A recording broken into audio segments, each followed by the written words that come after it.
What is going on, guys? This is Student Investor. In today's video, I'm going to be talking about the Consensus 2021 event going on about crypto, and it is mad.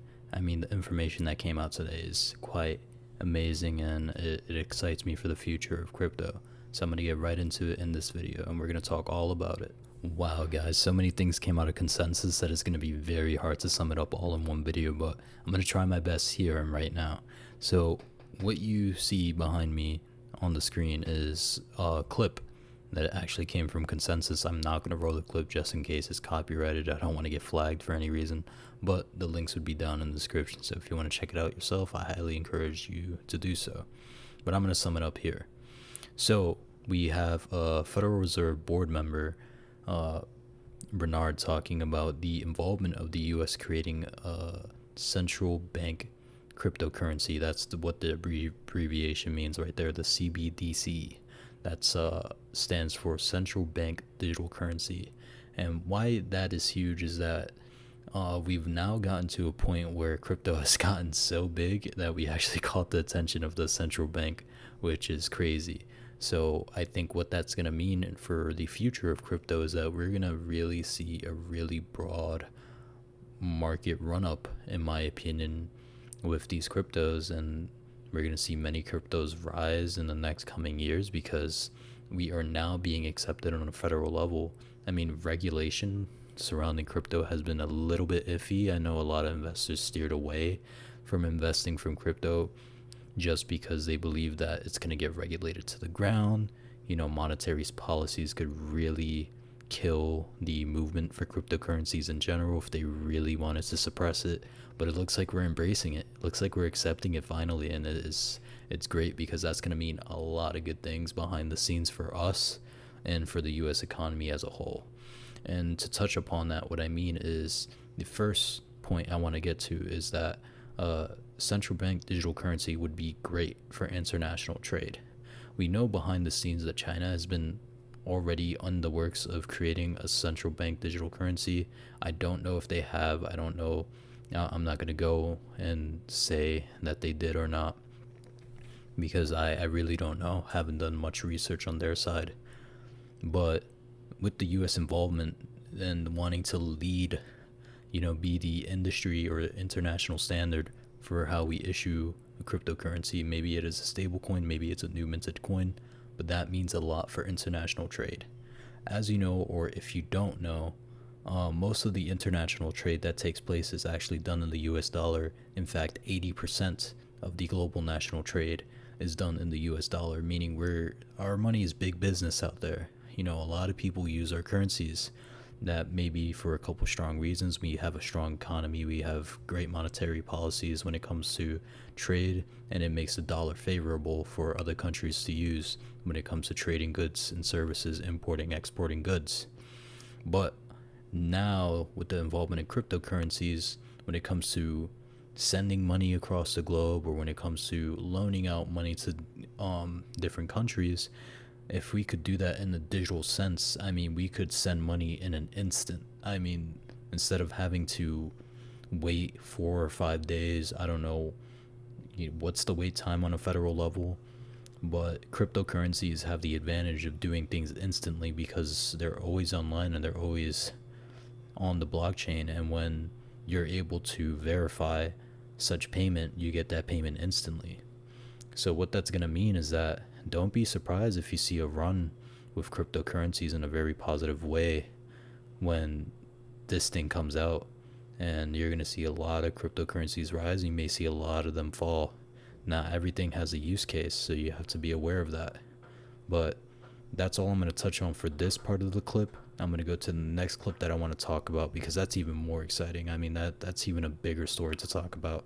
And number two, the second thing that I want to touch upon when it comes to, just this whole movement in general when it comes to the U.S. involvement in a federal level, it is going to be that it's going to lead to a lot of innovation with other national banks or other U.S. banks that are within the jurisdiction of the United States, or that can, deal with international trade on that level.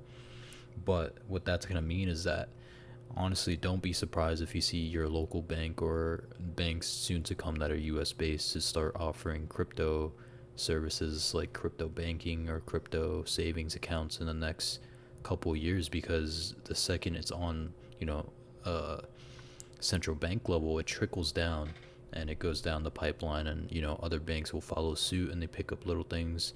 And once the regulation is in place, banks will seek ways to profit on such regulation and see what monetary services they could provide to you as a consumer. Because it's one thing to talk about crypto on an international level, and then there's another thing to talk about it within the micro sense or the macro sense, when in terms of economy. And what I mean by micro and macro, I just mean like how money goes around as us as people, and how businesses interact with the economy in positive or negative ways. That's what macro or microeconomics mean. It's the study actually of how monetary policies or economic impacts have on a very small or large scale basis. So that's what I mean by that, just to sum that up. But yeah, don't be surprised if your local bank or the bank that you bank with now might be offering a crypto product, like a crypto debit card, credit card, savings account, checkings account, a high interest saving.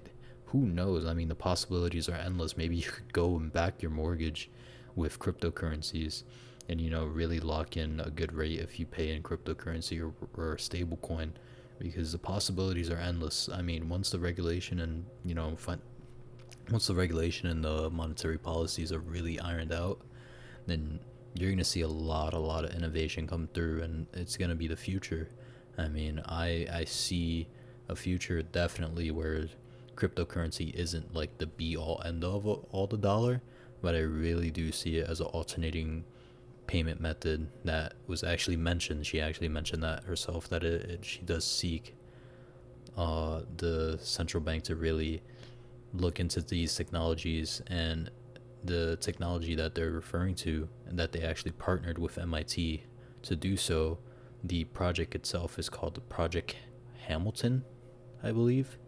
Yeah, Project Hamilton. It's mentioned in the video, so we're going to see more details come out on Project Hamilton. And that's basically the study or the experiment of using blockchain technologies on a very federal level, on a level that is safe and authorized to use on a central bank level. So that's going to be great too. We're going to see lots of technologies and innovation comes out of that as well. So now that ends this section. I mean, consensus was wild, and now I gotta go talk about the other thing. Wow. And then going to the next clip that I'm going to talk about is Ray Dalio talking about how he would rather hold Bitcoin than actually buy bonds, and saying that cash is trash in an inflationary environment. His words, by the way, not mine. So if you don't know Ray Dalio, just to sum it up, he is the manager, or who runs Bridgewater Associates. It's one of the largest hedge funds in the United States, and basically he fears inflation. Pretty much, you could tell that he would rather hold an asset like Bitcoin than actually hold cash. And that means something, because hedge funds usually have billions of dollars under management. So hedge funds aren't going to go and buy assets that they think are going to depreciate, because they have clientele and they have performance quotas to uphold, and they have a name to really go after and set the stage for. So when you have one of the world's largest hedge funds talking about they rather hold Bitcoin than bonds, that means two things. That means either he knows something that we don't, and inflation is about to get very, very scary in the next few years, or he just really thinks that cryptocurrencies have a very bright future, and he believes that it's really worth investing in them on a large scale for their clientele. And whatever the case may be, that only helps out crypto in the broad sense, and it really helps us, get our names out there, and it really helps flow new money into the market.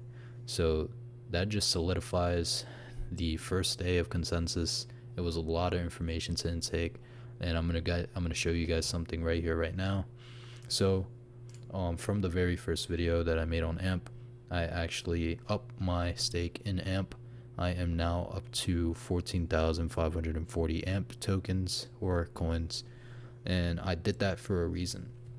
After summarizing consensus or watching and taking all that information, we know that cryptocurrency is now being looked at on a federal level, and after the monetary policies come out, I think that is going to take away a lot of the fear that stops new investors or investors that are looking to get into cryptocurrency, stopping them from investing. They're finally going to pull the trigger and invest. So don't be surprised if you see some new money flood in, if you see some cryptocurrencies rise and you see others fall.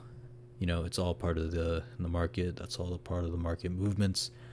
But that was great, and I can't wait to see what's next for the next day of consensus. And it was just crazy to see that we're actually gaining traction in that sense. So guys, that's going to be the end of this video, but the support has been immense, and I have to say that if you guys liked this video and you guys liked how I really broke down the information for you, hopefully I summarized it well. If I didn't, let me know in the comments. It's always good to learn from your mistakes, as I say. But go ahead and subscribe, because a lot more consensus content is going to be coming out, and a lot more AMP content is going to be coming out from here on out. So thank you guys for the support. Like, comment, and subscribe. I'm the Student Investor, and I'm checking out.